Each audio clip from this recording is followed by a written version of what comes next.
Good morning class. आज 11th class आपकी math में एक चैप्टर है प्रिंसिपल ऑफ मैथमेटिकल इंडक्शन। ठीक, गणितीय आगमन का सिद्धांत। इन शॉर्ट हम लोग इसको बोलते हैं PMI, principle of mathematical induction.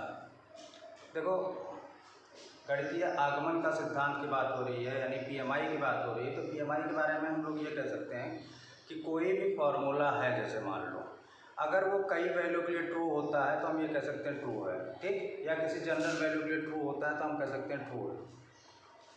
जैसे मान लो आपको दिया गया a + b का whole square equal to a square plus 2ab plus b square. तो देखो, इस फॉर्मूले को अगर करेक्ट हमको लिखना है तो हम लोग क्या करेंगे, a और b के लिए पहले चेक कर लें डिफरेंट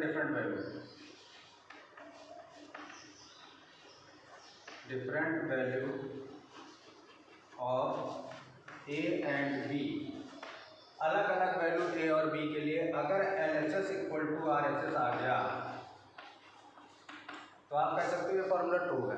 ठीक, उसीलिए अगर कोई चीज़ दी गई और आपसे पूछा गया कि क्या ये ट्रू है या फॉल्स है, तो आपको ट्रू के लिए क्या करना है, सबसे पहले n इक्वल टू 1 के लिए चेक कर लो। ठीक, 1 के लिए चेक करो, 1 के लिए ट्रू यानी सत्य है अगर, तो आप एक जनरल वैल्यू k के लिए चेक कर लिया, मान लो ये भी ट्रू है। अगर इन दोनों के लिए ट्रू है तो n equal to k plus 1 के लिए भी ट्रू होगा, यानी सत्य होगा। अगर ये तीनों कंडीशन फुलफिल हो जाती हैं तो हम लोग कहते हैं कि हमारा फॉर्मूला करेक्ट है।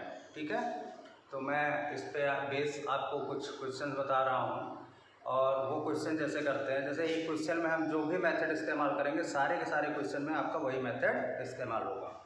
ठीक है, तो हम लोग पहला क्वेश्चन करते हैं।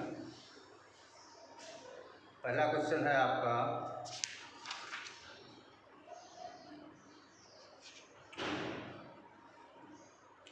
जैसे मान लीजिए पीएमआई से आपको प्रूव करना है 1 + 4 + 7 plus dash dash 1 + 4 + 7 plus dash dash plus 3n - 2 equal to n 3n - 1 and 3n - 1 upon 2। ये लाना है आपको। हमने बताया तीन चीज़ों के लिए चेक होगा। सबसे पहले 1 के लिए चेक करेंगे, तो check for 1, n equal to 1 के लिए चेक करो, तो LHS आपका क्या हो जाएगा, 1 + 4 + 7 प्लस डैश डैश प्लस 3 × 1 - 2, ये हो जाएगा 1 + 4 + 7 प्लस डैश डैश, लास्ट में 3 में से 2 जाएगा 1। पहला टर्म आखिरी टर्म के बराबर आ गया, मतलब इसकी वैल्यू क्या हो जाएगी, 1 हो जाएगी। अब RHS में भी देखो क्या बना रहा है, RHS n × 3n - 1 upon 2, n की वैल्यू 1 रख दीजिए, 3n - 1 3 × 1 - 1 अपॉन 2, ये हो जाएगा 1 × 3 - 1 2 अपॉन 2, कैंसिल होकर क्या आ गया 1। यानी LHS RHS बराबर आ रहे हैं, तो हम लोग लिख सकते हैं true for n equal to 1, true for n equal to 1। अब कोई चीज़ 1 के लिए ट्रू हो गई मतलब k के लिए ट्रू होगी। n इक्वल टू k के लिए चेक कर लो, k के लिए चेक करने का सीधा सीधा फंडा है, आप लिख लो 1 + 4 + 7 प्लस डैश डैश प्लस 3, जहाँ जहाँ n है वहाँ k रख दो, equal to k × 3k - 1 upon 2, k के लिए ये ट्रू है। ठीक है, true for k, true for k। अब k + 1 के लिए ये ट्रू हो जाएगा, तो ये वैलिड हो जाएगा। k + 1 के लिए चेक करेंगे तो जहाँ जहाँ k होगा वहाँ आप k + 1 रखिए, 1 + 4 + 7 plus dash dash plus 3, k की जगह k + 1 रखोगे तो ये हो जाएगा 3 × k + 1 माइनस का 2 बराबर k की जगह k + 1 3 × k + 1 माइनस का 1 अपॉन का 2।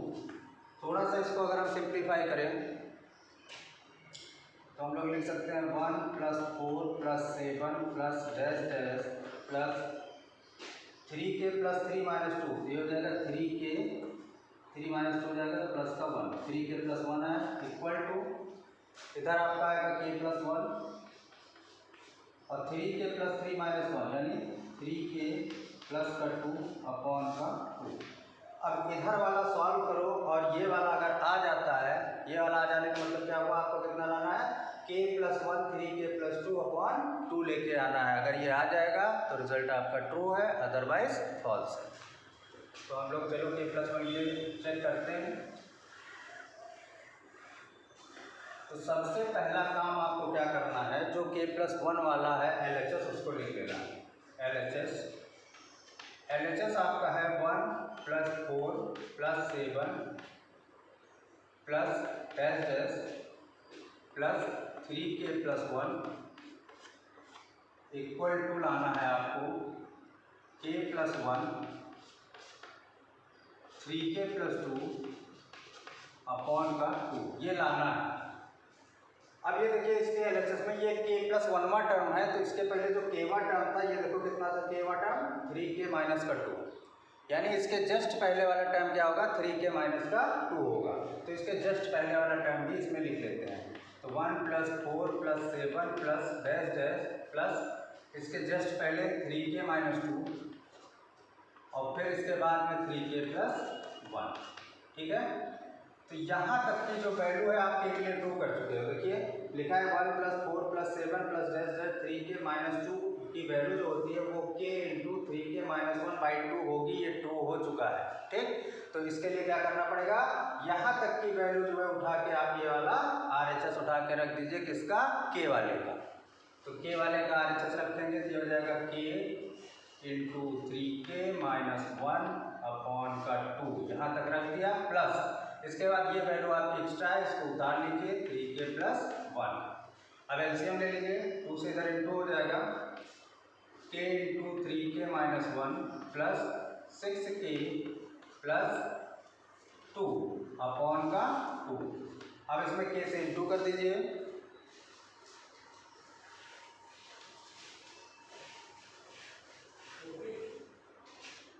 इसमें जब k से इंटू करेंगे 3k² माइनस का k प्लस का 6k प्लस का 2/2, ये आपका हो जाएगा 3k², 6k में से k जाएगा तो 5k बचेगा, प्लस का 5k और प्लस का 2/2। इसको थोड़ा सा सिंप्लीफाई कर लीजिए। अगर हम लोग इसको सिंप्लीफाई करेंगे तो किससे करेंगे, मिडिल स्प्लिट करके। 3 × 2 = 6, 6 का ऐसा फैक्टर करो 5 आ जाए, तो ये हो जाएगा 3k² plus 3k + 2k plus का 2/2। एक पेयर ये बन गया, एक पेयर ये बन गया। इस पेयर से आप 3k कॉमन ले लीजिए, तो यहाँ बचेगा k + 1। इस पेयर से प्लस का 2 कॉमन ले लीजिए, यहाँ बचेगा k + 1 और पूरे का अपॉन 2। अब क्या करना है, k + 1 कॉमन ले लीजिए,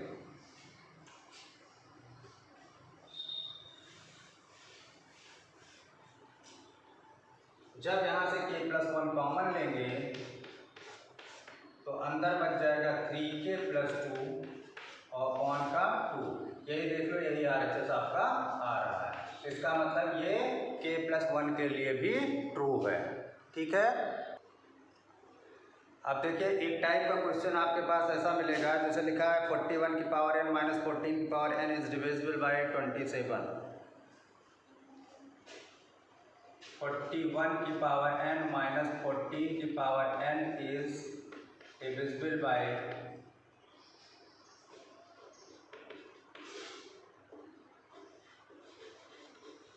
27, ठीक, यानी ये 27 से विभाज्य है।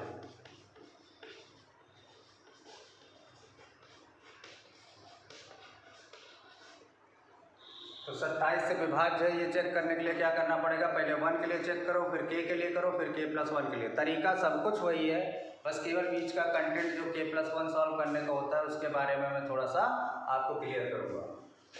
जैसे मान लीजिए n=1 के लिए आपने चेक किया तो यहाँ क्या रखोगे 41 की पावर 1 माइनस 14 की पावर 1, ये आपका हो जाएगा 41 माइनस 14, ये आएगा 27। अब देखो 1 के लिए 27 आ गया और 27 से कैंसिल होगा, 27 बन जा 27, तो ये ट्रू हो गया। True for n=1। फिर n=k के लिए करिए। k के लिए जब करेंगे तो जहाँ पावर n है वहाँ पे k रखना पड़ेगा। 41 की पावर k माइनस 14 की पावर k, ये क्या है डिविजिबल बाय 27 लिख दो, डिविजिबल बाय 27 यानी 27 से विभाज्य है।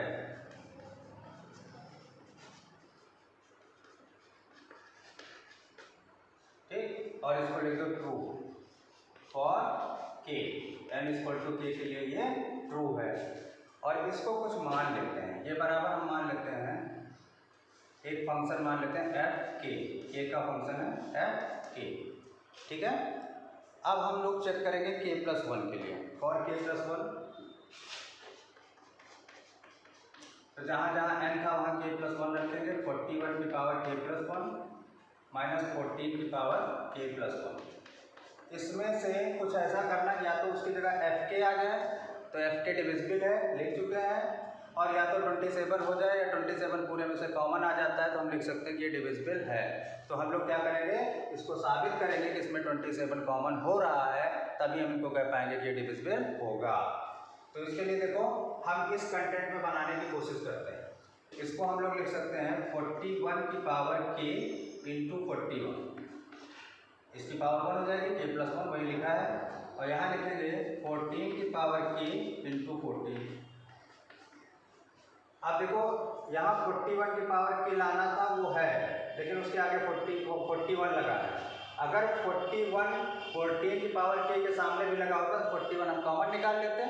तो हम लोग क्या करेंगे, इसमें अपनी तरफ से प्लस कर दे रहे हैं, अपनी तरफ से माइनस कर ले रहे हैं। क्या 41 इंटू 14 की पावर k, ये अपनी तरफ से माइनस कर दिया। और जो काम अपनी तरफ से किया है वो इक्वेशन को बिगाड़ देता है, इसलिए हम उतने इसमें प्लस कर दें ताकि हमारे इक्वेशन पे कोई फर्क ना पड़े। प्लस 41 इंटू 14 की पावर k, ये अपनी तरफ से हमने कर लिया। और साथ में ये बचा हुआ है माइनस 14 इंटू 14 की पावर k बचा है, इसको साथ में उतार लो, माइनस 14 इंटू 14 की पावर k, ये साथ में आपने उतार लिया। अब देखिए ये और ये इन टर्म में से 41 कॉमन ले लो। 41 जैसे कॉमन होगा तो यहाँ बचेगा 41 की पावर k माइनस 14 की पावर k, और यहाँ 41 की पावर k, अच्छा यहाँ पे लिखा हुआ था इसलिए ये कंटेंट लिखने की जरूरत नहीं, ये वाला हमने पहले ही लिख लिया था। ठीक है, इसको ऐसे लिख लिया था। अब देखिए यहाँ 14 इंटू 14 की पावर k में से 41 इंटू 14 की पावर k में से 14 इंटू 14 की पावर k जब माइनस करेंगे तो प्लस का आएगा 27 इंटू 14 की पावर k, और ये वैल्यू है एफ के की, 41 एफ के प्लस 27 इंटू 14 की पावर k। अब एफ के जो है ये 27 से डिविजिबल है क्योंकि आप ट्रू लिख चुके हो उसको। ठीक है, और 27 से डिविजिबल है, यानी दोनों टर्म जो लिखे हुए हैं उसमें 27 से डिविजिबल टर्म कॉमन हो रहे हैं। अगर ऐसा है मतलब पूरा का पूरा टर्म 27 से डिविजिबल होगा, इसलिए इसको लिख देंगे ट्रू फॉर n=k+1। ठीक है, इस तरह से जो आपका डिविजिबिलिटी वाला होगा डिविजिबिलिटी वाले भी आप कर सकते हैं। ठीक है, दो टाइप के क्वेश्चन हो गए। इन दोनों टाइप के जो क्वेश्चन हुए हैं इससे आप PMI पूरी ट्राई कर सकते हो। अगर PMI में कहीं भी कोई दिक्कत आती है तो आप कमेंट करके पूछ सकते हैं, उसमें आप इसके क्वेश्चन ट्राई करिएगा। जो भी क्वेश्चन आपको नहीं आते हैं वो आप कमेंट करके पूछ सकते हैं, मैं आपको वो भी क्लियर कर दूँगा। Okay, thank you.